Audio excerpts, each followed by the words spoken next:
Hi, Mi. I-share ko lang kung paano tayo maglagay ng may facial moisturizer sa ating face. Ayan. Lalagyan ka ng inyong kamay. Ayan. Yung konsistensya niya, ayan. Di ba? Ang ganda. Ayan. Pinaglagay ko na nga sa aking mukha. Ayan. Naparami yung aking paglagay sa aking kamay, mga mi. Kaya ayan. Na-apply ko na yan. Pero kahit naparami yan, mga mi, tingnan nyo. Mabilis lamang siyang ma-blend sa ating skin. At light lang sa mukha niyan, mi. Ayan.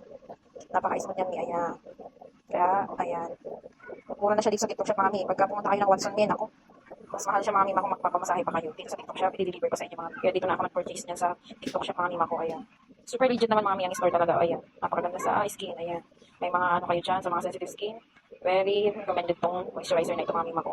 Napakaganda, napakabilis lang niyang i-blend. Ayan. Napaka-absorbent din sa ating mukha. Ayan na, mga mima ko. Ayan. Diba? Ang ganda ni. Ayan. Order ko na yun, mga mima ko. Lakas maka-fresh sa ating looks. Ayan. Napakaganda sa skin ng Myra Facial Moisturizer with UV protection na yun, mga mima ko. Kaya para na rin kayo naka-sunblock. Ayan. Yan lamang po ang ating video. Thank you.